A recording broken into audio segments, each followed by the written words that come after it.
9/11 was a tragic event in U.S. history, one that every American remembers. The two planes that crashed into New York City's World Trade Center drastically changed our country, and not just in terms of airport security. An event like this was devastating for the public, and especially the city. Admiral Robert J. Natter, commander of the U.S. Atlantic Fleet, stated, "We've been attacked like we haven't since Pearl Harbor." Melissa Eaton, watching the event play out from the roof of her Chinatown apartment building 20 blocks away, "I heard the largest, loudest collective scream I've ever heard." Many other people that saw the event firsthand said similar things. "I thought it was an accident, except he took a sudden left. He went right for it. It was so creepy. I thought, oh my God, I just saw 300 people die." You never think that something like this can affect the world's biggest superpower. It's really, really scary. It really is. The group responsible for these events is Al-Qaeda, an Islamic terrorist group stationed in Afghanistan, Pakistan, Iraq, and Sudan, which are the locations where they are backed by Osama bin Laden.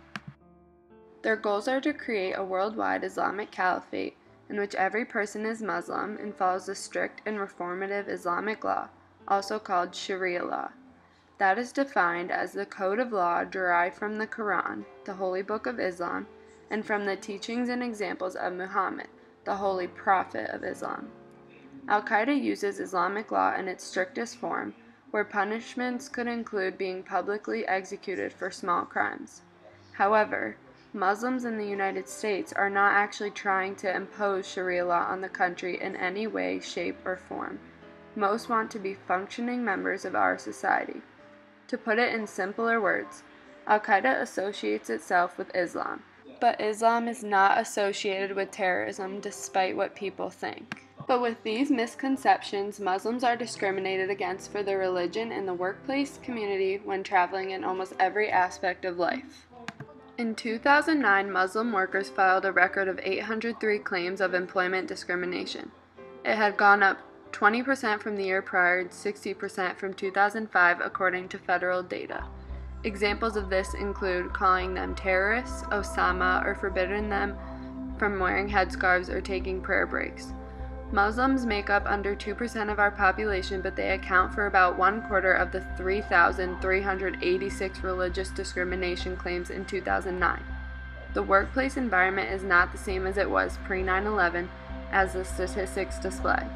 Muslims aren't able to work and live peacefully because people link their religion with terrorism in groups like Al-Qaeda. JBS, a meatpacking company in the U.S., is a workplace for 160 Somali immigrants. They sued the company after supervisors and fellow workers cursed them for being Muslim, threw blood, meat, and bones at them while also interrupting prayer breaks. Some less severe incidents include an 18-year-old girl being turned away from working at Abercrombie & Fitch for her hijab, which is a headscarf.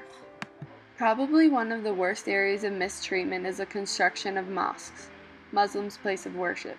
2 days after 9/11, Patrick Cunningham attempted to set fire to cars in the parking lot of a Seattle mosque and then fired a gun at worshippers. He pled guilty and was sentenced to 78 months in prison. One major controversy regarding mosques is the construction of a mosque on Ground Zero, where the events of 9/11 took place. There was a large anti-Muslim and anti-mosque protest following the announcement of its possible creation. Many Americans felt it was disrespectful, and those that felt more strongly had even more harsh words that they spelled out on poster boards. Planned a new mosque just a few blocks from Ground Zero, setting off a national furor. Muslims have the right to practice their religion as everyone else in this country. That includes the right to build a place of worship in a community center on private property in Lower Manhattan. These kinds of incidents happened all over, not just for the construction of the Ground Zero Mosque. In Murfreesboro, Tennessee, there were large protests and acts against Muslims before, during, and after the construction of a mosque and Islamic center. Because of the Muslim Al-Qaeda members that crashed the planes into the World Trade Center, Muslim travel is not easy. When traveling, some women are asked to take off their headscarves at the airport for security checks, which is something they would only do in the comfort of their home.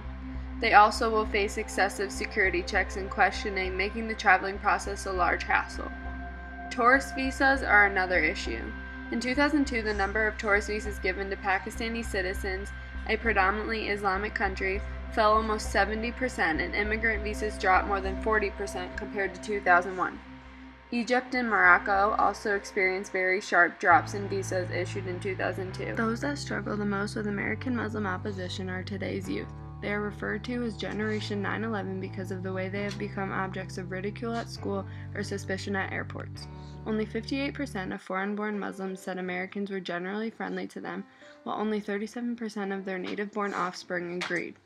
They've lost faith as their uncles and fathers were among many Muslims to be arrested without warrant and/or deported. There are several patterns showing these children turn away from their faith or change their name to prevent any sort of maltreatment from non-Muslims. They feel the need to change who they are and not worship their beliefs because they are scared, in the same way that our country is scared of terrorism. One girl's peers said in her presence that all Muslims were terrorists. Her relatives were turned down for jobs and harassed at the supermarket. The youth feel their best defense from this is to recoil and hide who they are. As difficult as it is for the youth, Muslims of all ages face oppression in America post 9/11. The FBI reported a 1,600% increase in anti-Muslim hate crime incidents in 2001. 2 days after 9/11, James Herrick poured gasoline on and ignited the wall of a Pakistani-American restaurant in Salt Lake City. Eric Kenneth Nix blew up a van belonging to a Palestinian-American family that was parked in front of the family's home in Illinois. Another 3 men destroyed an Islamic center in Tennessee. They spray-painted swastikas and white power on the building and then set it on fire. These are a few examples of what Muslims face and have faced across the country. Other crimes include threats, bombing, graffiti, a general mocking of the religion, and in a few cases, murder. What Americans oppose after the events of 9/11 is a perversion of Islam, not the world faith itself. Islam is not the enemy and is not synonymous with terror, and if that was a common understanding, the American Muslim world would have been a different place the last 14 years.